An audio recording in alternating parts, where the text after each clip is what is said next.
Summary report of the Wehrmacht High Command on the campaign in Poland from September 23, 1939. The campaign in Poland is over.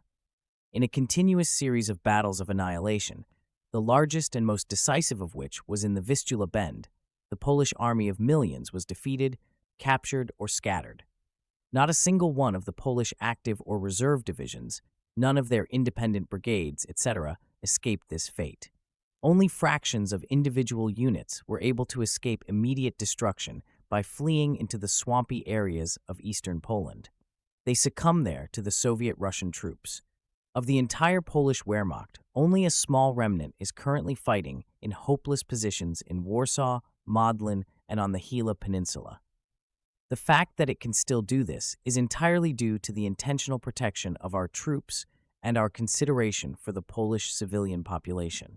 Structure and sequence of operations. Since the spring of 1939, there were increasing signs that Poland, relying on the foreign help guaranteed to it, would not shy away from entering into armed struggle with the German Reich in pursuit of its broad national interests. Careful examinations were carried out to clarify Poland's likely operational intentions. The impressions gained from Polish literature and daily journalism, in conjunction with the military measures taken by the Polish Army Command that have since become known, gave a rough picture of the intentions of the Polish leadership. In a series of meetings between the Führer and the commanders-in-chief of the Army, Navy, and Air Force, their chiefs of general staff, and the head of the Wehrmacht High Command, the resulting operational ideas for the German Wehrmacht were discussed and clarified. 1. Polish intentions. The pursuit of Poland's general and military literature already conveyed a picture of the ideas that Polish private and state chauvinism in Poland had formed about the future development of the Polish state. Journalistic demands from the daily press, as well as rhetorical outpourings from Polish military officials, reinforced these impressions. The deployment of the Polish armed forces in the course of the Polish mobilization should be seen as the final confirmation of these intentions. The Polish army leadership underestimated the German military power in the belief that by tying up strong German forces in the west of the Reich, they would be able to wage the war in the east, at least to a certain extent offensively. The dominant idea was to immediately occupy the Free State of Danzig, attack East Prussia from three sides, and take it as an island cut off from the rest of the Reich. For this purpose, the following grouping of forces took place. A Polish army in the area north of Warsaw, just as capable of inhibiting a threatened German advance from East Prussia against Warsaw as it was strong enough to carry out its own attack. This Polish group was to be flanked on the right by a considerable concentration of forces that could threaten East Prussia from the east, and on the left wing by a very strong army in the corridor. The task of the corridor army was to occupy the Free State of Danzig so that it could then take offensive action against East Prussia from this side. In order to provide the necessary support for this operation, by far the strongest Polish army was set up in the Poznan area. In the event of a German attack against the corridor, it was supposed to threaten the flank of this attack with its superior forces, but it could also rush to the aid of the weaker Polish army marching south of it at any time. Due to its strength and its central position in the area around Poznan, its mere existence threatened any German offensive operation from central Upper Silesia and from Pomerania on the deep flank. According to the Polish Army Command, the Polish Southern Army in the Krakow-Lviv area was strong enough to protect the important industrial areas. Depending on the course of the operation, it could be used for further missions, either to provide direct assistance to the other Polish armies or to attack the Upper Silesian industrial area, which was vital for Germany. 2. The aim and structure of the German operations. The aim of the German operation was to comprehensively attack, engage, and destroy the huge Polish army concentrated in the Great Vistula Arc. For this purpose, two army groups were formed by the Commander-in-Chief of the Army, Colonel General von Brauchitsch, Chief of the General Staff, General of Artillery Halder. A. Army Group South under the command of Colonel General von Rundstedt, with Lieutenant General von Manstein as Chief of the General Staff. B. Army Group North under the command of Colonel General von Bock, with Lieutenant General von Salmuth as Chief of the General Staff. 3 armies were subordinate to Army Group South, the Army of Colonel General List, the Army of General of Artillery von Reichenau, and General of Infantry Blaskowitz's army. The following were subordinate to Army Group North, the Army of General of Artillery von Kluge, and the Army of the General of Artillery von Küchler. Tasks of the 2 army groups.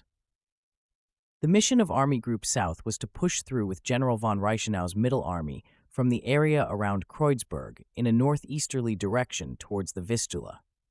To shield the right flank of this army, Colonel General List's army was to advance eastwards from Upper Silesia and the northern edge of the Western Beskids. Their task was to marshal the Polish forces there in order to then surround them with the units that were breaking in from south to north from the Slovak area, and if possible, to prevent them from retreating to the east.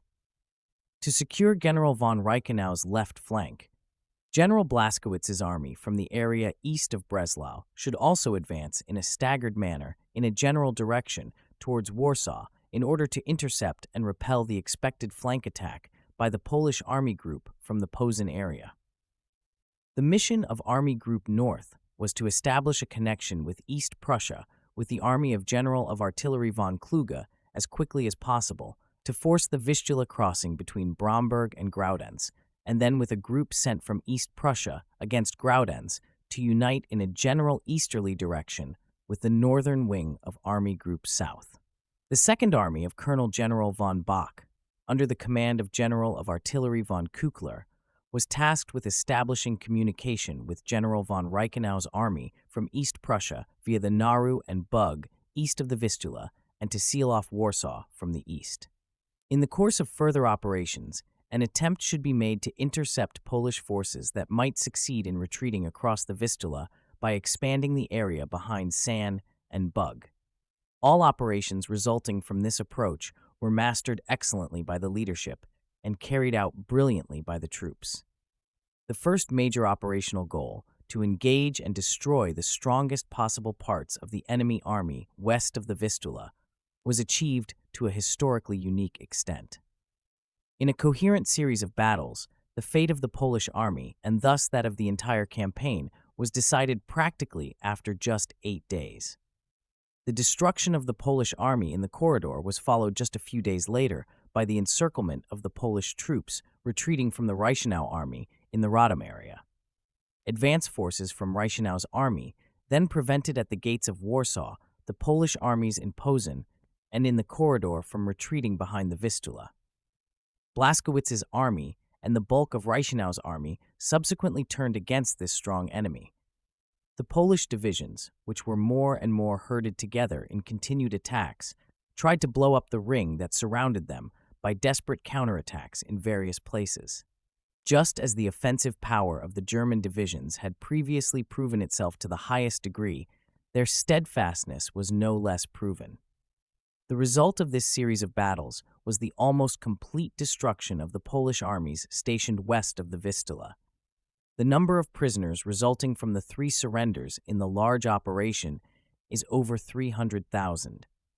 However, the total number of prisoners has so far exceeded 450,000. The number of captured guns is already around 1,200. The other war material cannot yet be overlooked. The speed of these operations and the magnitude of the overall success are unique in the history of war.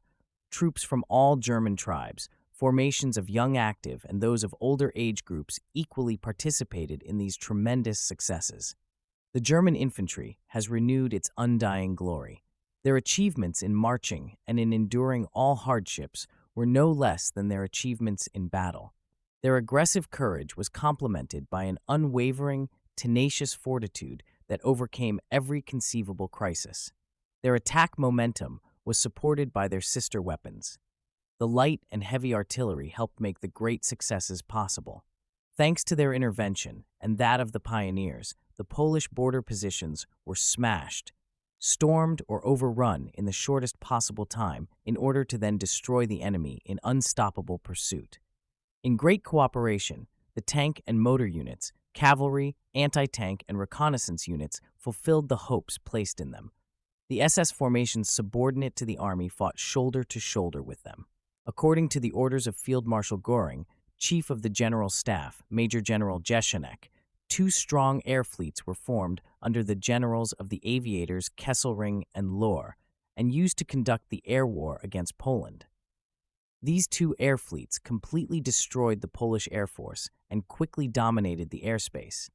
In close cooperation with the army, battle and dive bomber pilots continuously attacked bunker positions, batteries, troop gatherings, marching movements, unloadings, and so on. Through their contempt for death, they saved the army an infinite amount of blood and contributed greatly to the overall success.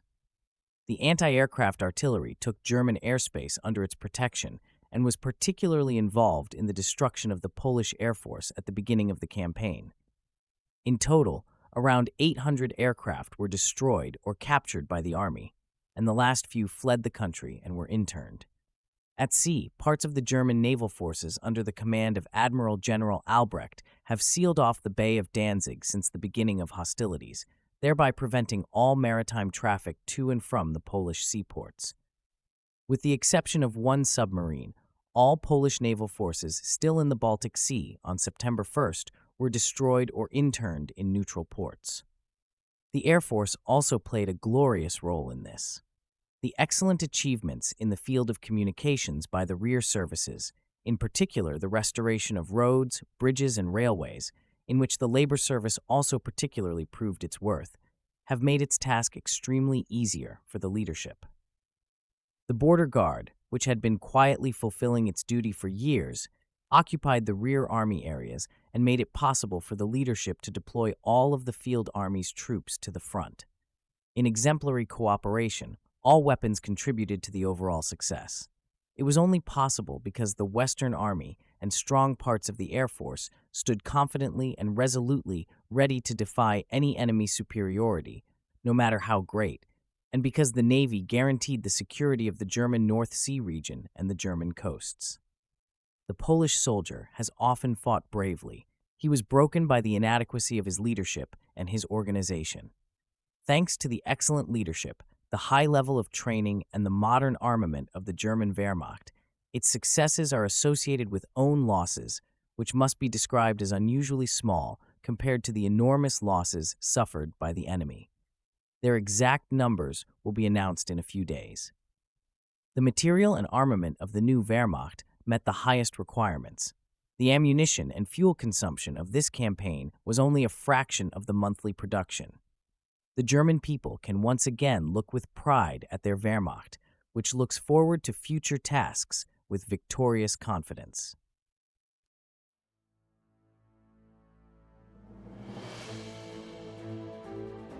Thank you for listening. Join us also for the subsequent Wehrmacht Blitzkrieg briefing about the so-called phony war in the West. Subscribe to Major Antonio's channel. We'll get back to you next week. So long.